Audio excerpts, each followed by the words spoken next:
Hello and welcome to the History of the Germans, episode 85, Cortenuova. This week, we're back to action stations. We resume our narrative in 1235, when Frederick II gathered his vassals in Mainz to implement his grand plan to regain imperial rights in northern Italy. He picks up where his grandfather Barbarossa and his father Henry VI had to leave things, trying again, but this time with the resources of southern Italy behind him. And it's déjà vu all over again. Before we start, just a reminder, the History of the Germans podcast is advertising free, thanks to the generous support from patrons. And you can become a patron too and enjoy exclusive bonus episodes and other privileges from the price of a latte per month. All you have to do is sign up at patreon.com/historyofthegermans or on my website, historyofthegermans.com. You'll find all the links in the show notes. And thanks a lot to Jeff, Alan and Noah who have already signed up. As I said, we resume our narrative in 1235. Frederick has just apprehended and imprisoned his son Henry, the famous seventh in brackets, to regain the support of the imperial princes. He needs them to return imperial power to northern Italy. As this will be the last great struggle of the House of Hohenstaufen, and in some ways the last attempt at an empire that is truly holy, truly Roman, and truly an empire, let's first take a look at the big picture. For that, we have to go back to 1077 and the investiture controversy. Up until then, the emperors relied heavily on the imperial bishops to provide the administration of the realm and the resources they needed for war. The bishops had received a large chunk of what used to be the crown lands, as well as rights and privileges to fund these activities. Over the 145 years following Henry IV's penance in Canossa, the crown's access to these ecclesiastical resources had become less and less immediate, until in 1220 Frederick II puts the nail in. He grants the Confederatio cum Principus Ecclesiasticis, which formally transferred all imperial rights and privileges within their territory to the bishops in perpetuity. From that point onwards, the bishops were no longer obliged to support imperial military efforts beyond the standard duty of an imperial vassal. They still often did, but on their own volition, not because they had to.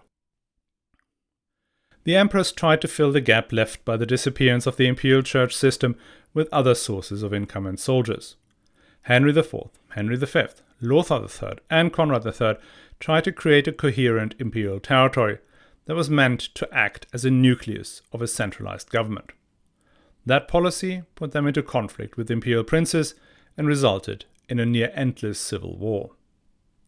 Barbarossa broke out of this gridlock by shifting his focus to northern Italy. If he could make the rich cities of Lombardy pay for the cost of his administration and his military, he could use that to consolidate royal power, as was happening in France and England around the same time. And he would avoid conflict with the imperial princes.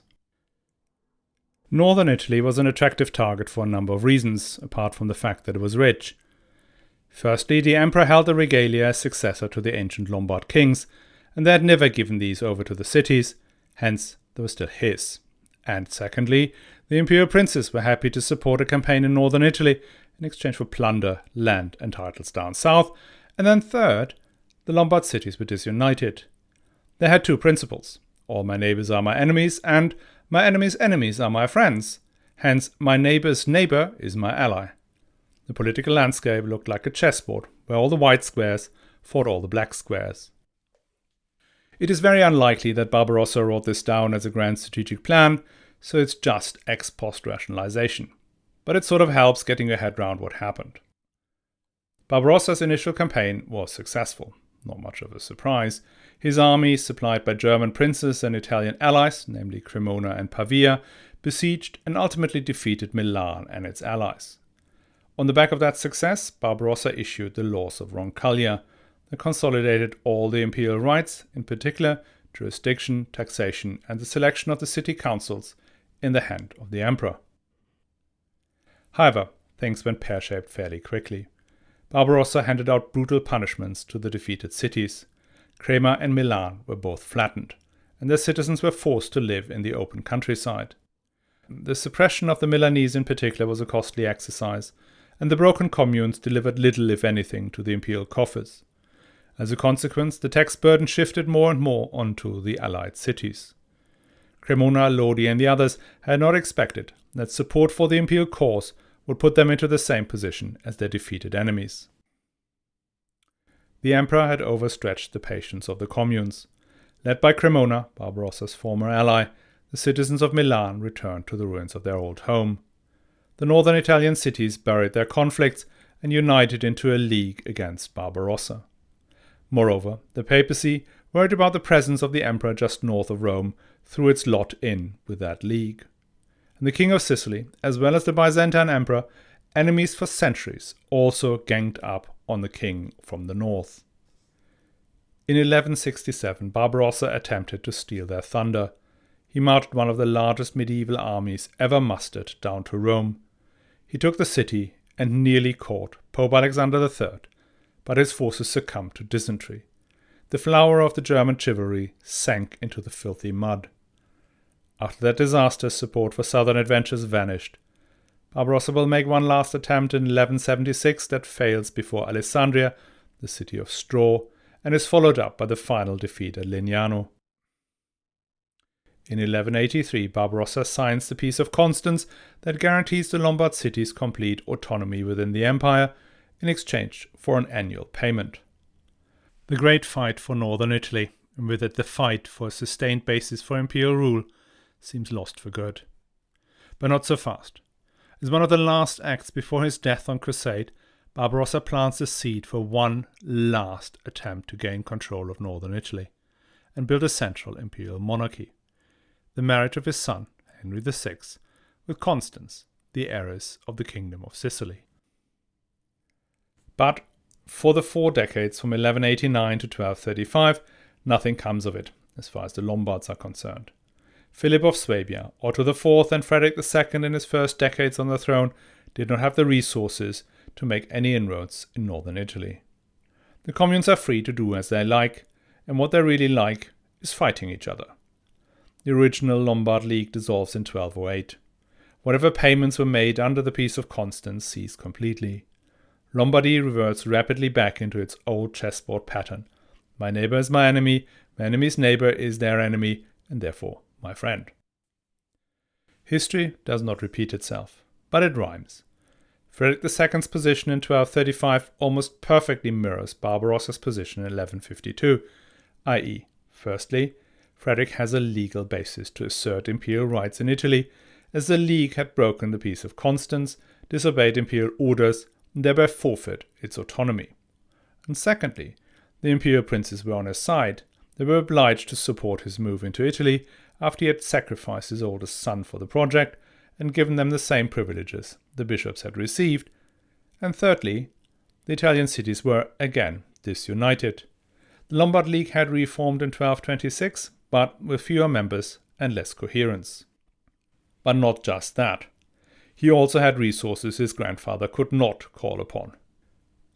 The first of those were the riches and the military power of the Kingdom of Sicily. Opinions vary about what Sicily could bring to the party. But you would not be laughed out of a history seminar if you guessed them to be similar to England's at the time, if not more. We have a register of feudal obligations for the Duchy of Puglia and the Principality of Capua that adds up to an obligation to field 8,000 knights and 11,000 foot soldiers for these 2 principalities alone. That would be larger than both armies fighting at Bouvines combined. However, we should never forget that there's a time element here. A vassal was only obliged to serve for 40 days. To have an army in the field all year round, you need to divide the total by factor 9. That would mean Puglia's and Capua's obligation was a more manageable 900 knights and 1,200 foot soldiers, and the whole of the kingdom would therefore field maybe 3,000 knights and 5,000 foot soldiers on a continuous basis. And then there were the Saracens of Lucera, who were paid soldiers and came allegedly to 7,000. So a very sizable army, even in a pan-European context.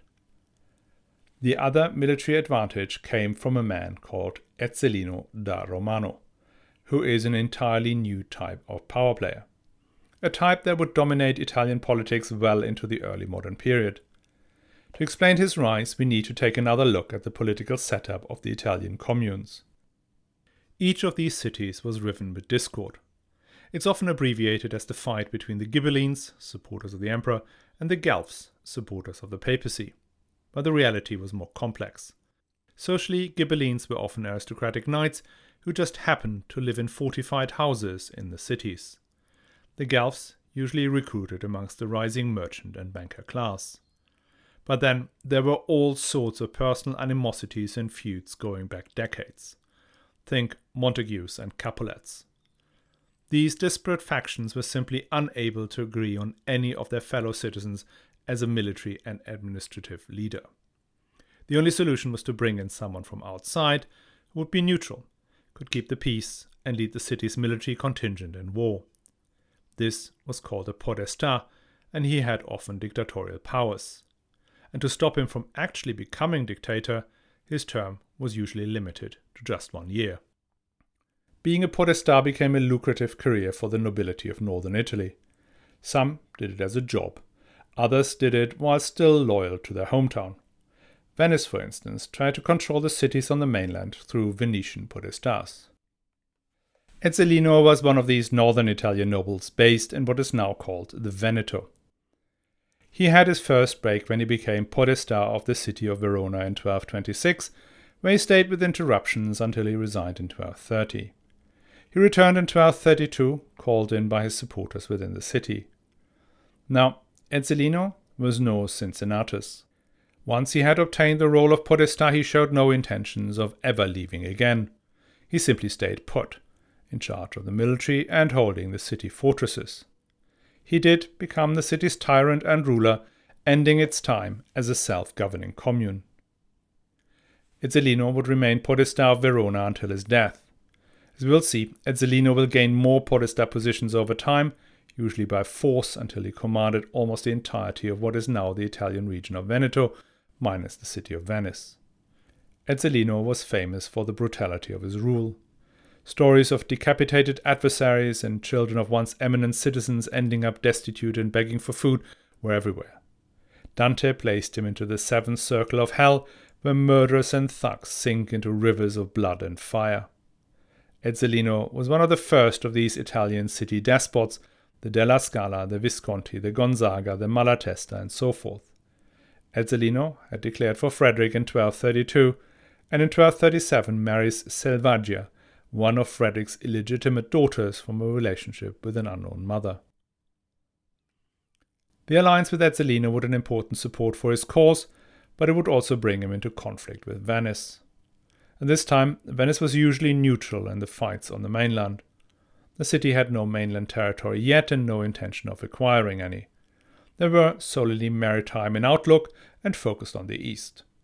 They were also formally not part of the Holy Roman Empire, but of the Empire of Byzantium, so a return of imperial regalia would not necessarily bother them.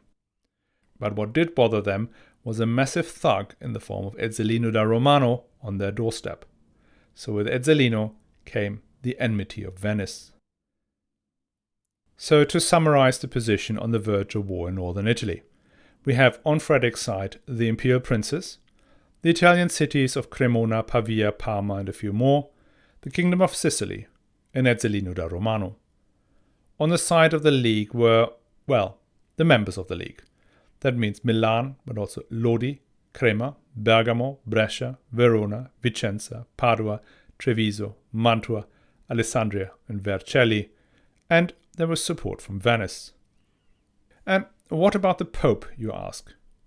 Well, technically the Pope and Frederick were at peace. They had agreed to a mutual understanding in 1230, after Frederick had chased the papal troops all the way back to Rome.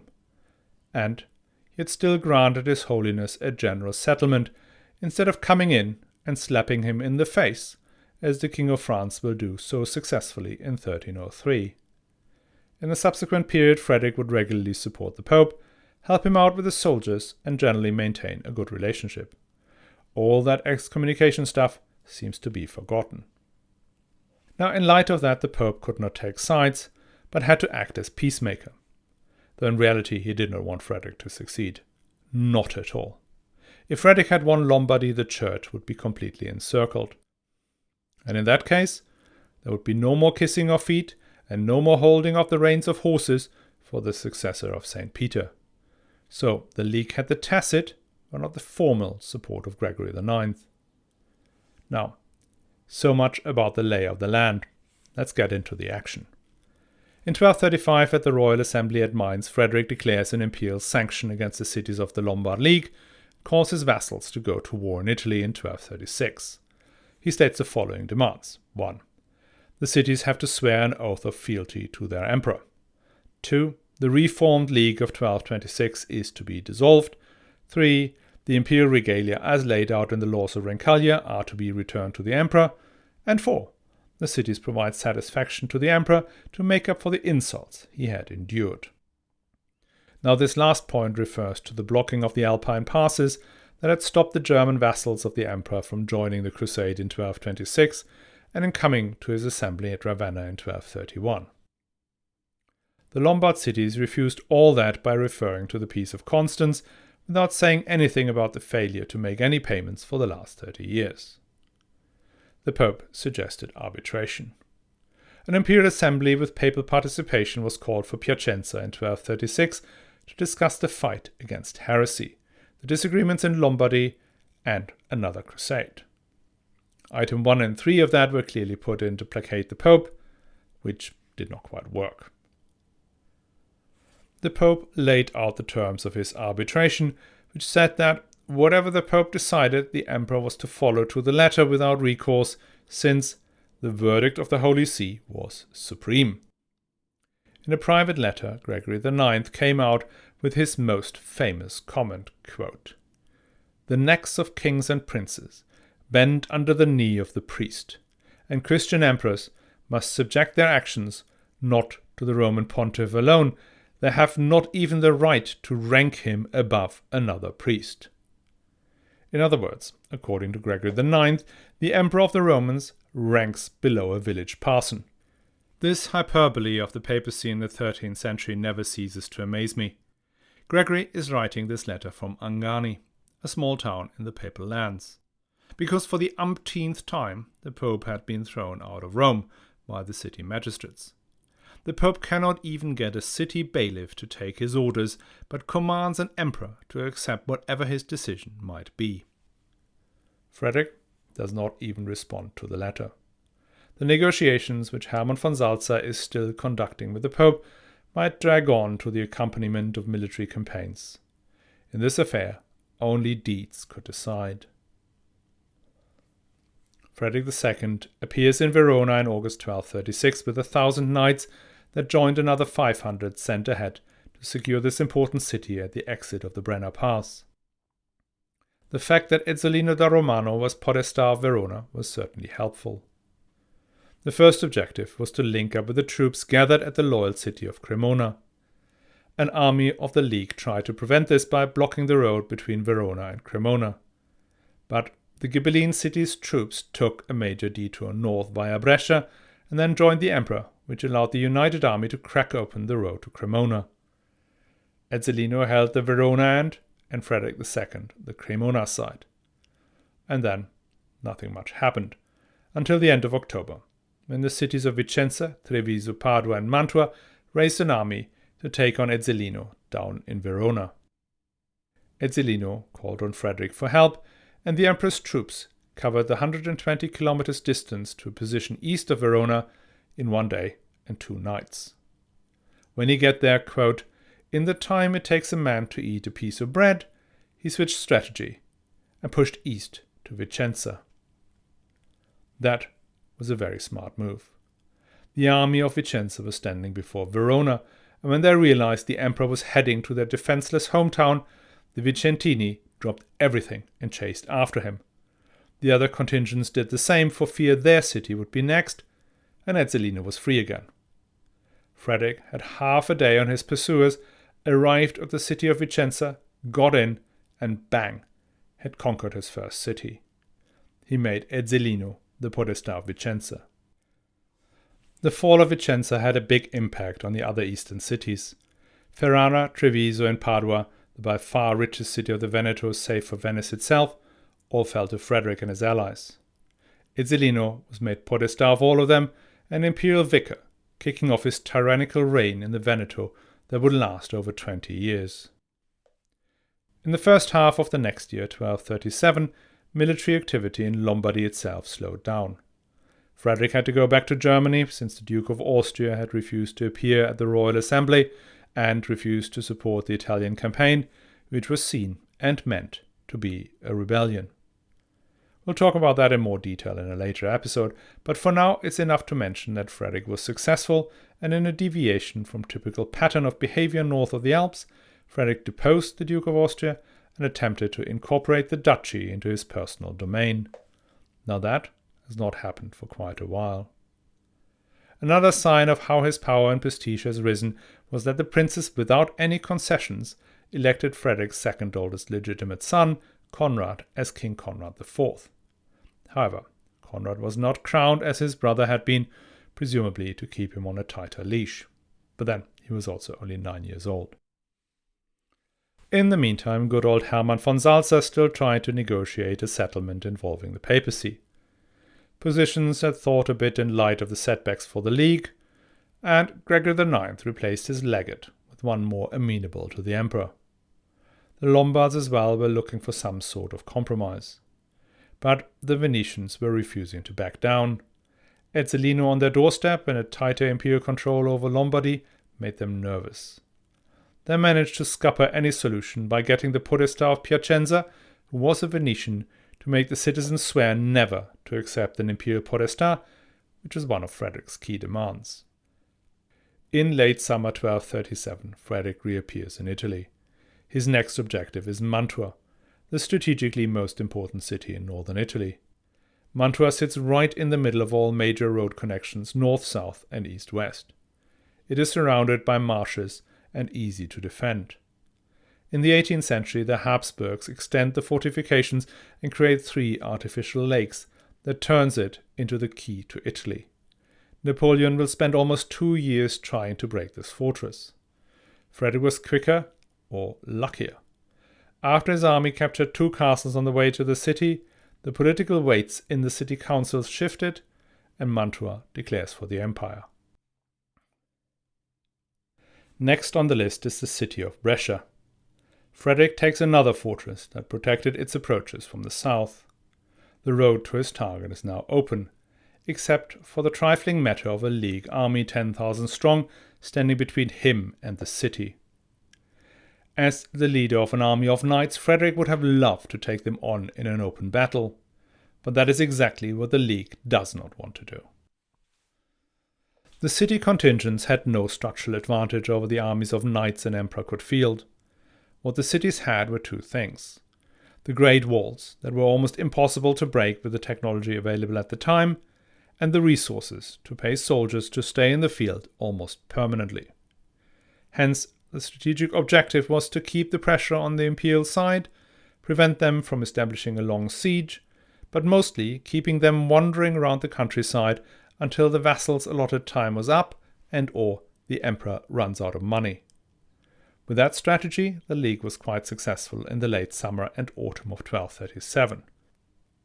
For 2 months, the 2 armies had lain facing each other near Pontevico, separated by a marshy little river which there flows into the Oglio River.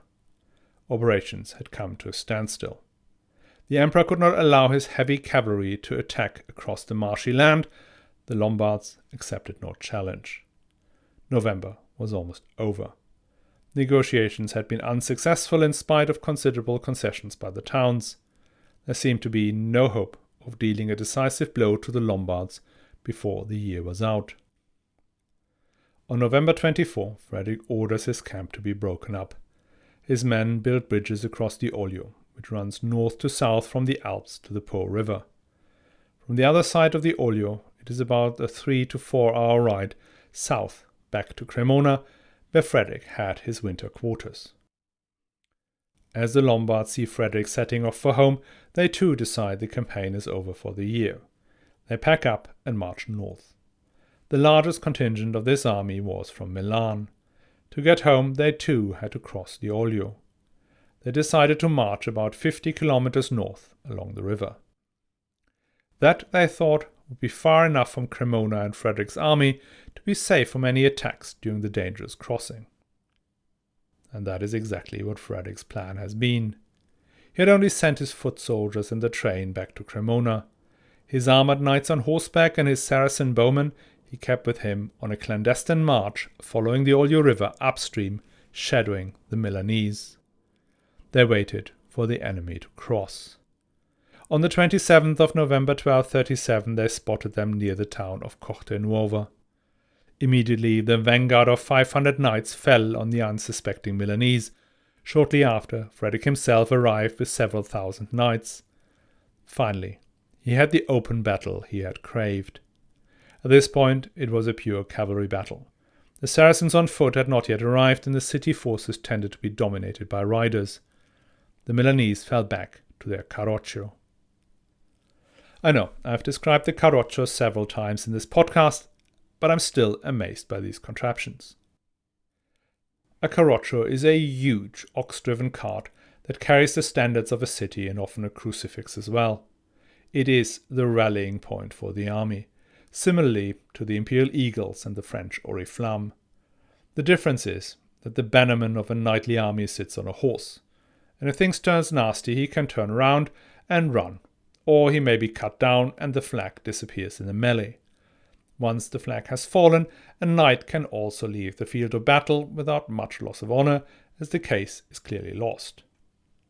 The concept that it was dishonorable to flee whilst the standards are still flying also applied to the communal armies of northern Italy.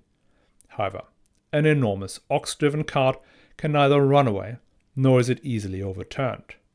Hence the knights in the city armies held out longer and fought harder than anyone else.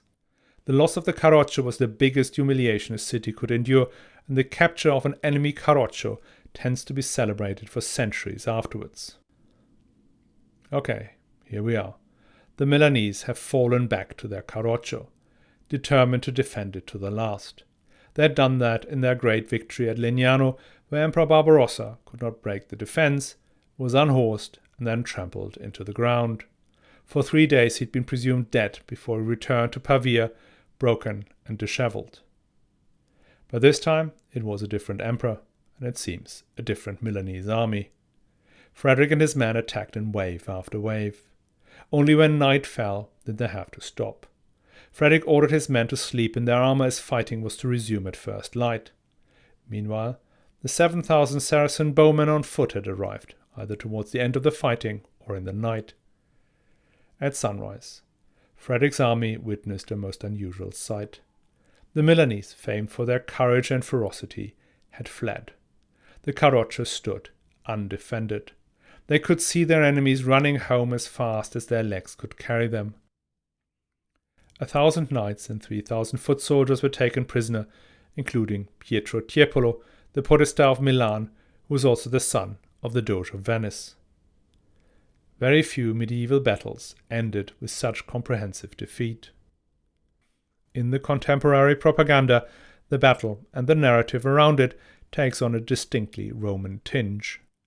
Though most of the imperial knights had come from Germany, their battle cries had allegedly not been German, but they came out in the Latin of ancient Rome. Miles Roma, miles imperator, they shouted. Roman soldiers, imperial soldiers. Frederick entered Cremona a few days later in the manner of a Caesar, Pompey, or Trajan. As in the ancient triumphs staged to honor successful generals, the spoils of war are paraded through the streets of Cremona. The great carroccio of Milan is not pulled by oxen, but by one of Frederick's elephants. On its platform, tied to the lowered mast that once flew the standard of proud Milan, leans Pietro Tiepolo, Podesta of the city and most noble of prisoners. Frederick II has reached the absolute high point of his political career. Let's hear how Ernst Kantorowicz interpreted this event. Quote, "The emperor's yellow banner with the Roman eagles floated aloft, while from a wooden tower on the elephant's back trumpeters made known the triumph of the new Divus Caesar Augustus. The emperor himself told the Romans that his triumph was a reversion to the original Roman form. The intoxication of this exotic, pagan Roman, assuredly most un-Christian, celebration of victory marked a turning point in Frederick's life. All the magnificent Roman titles which he, like his predecessors, bore were justified.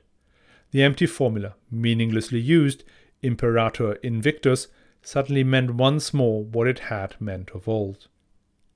Without the need of transcendental interpretation, he was now, in the naked, literal sense, Felix Victor ac Triumphator.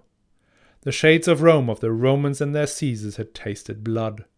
They began to stir again and to be visible in the flesh once more, a genuine breath of antiquity revived by life itself." End quote. Yeah, I too struggle with that weird pathos. But it isn't that wide off the mark. Frederick, at this stage of his life, increasingly identifies with the emperors of ancient Rome and their practically unlimited power. It is this hubris that will stop him from turning an extremely rare complete victory into a sustainable political position. How that pans out, we'll discuss next week. I hope you will join us again. Now, before I go, let me thank all of you who are supporting the show, in particular the patrons who've kindly signed up on patreon.com/historyofthegermans. It is thanks to you that this show does not have to do advertising for products you do not want to hear about. If Patreon isn't for you, another way to help the show is sharing the podcast directly or boosting its recognition on social media. If you share, comment or retweet a post from the History of the Germans, it's more likely to be seen by others, hence bringing in more listeners. My most active places are Twitter @Germans History and my Facebook page, History of the Germans Podcast. As always, all the links are in the show notes.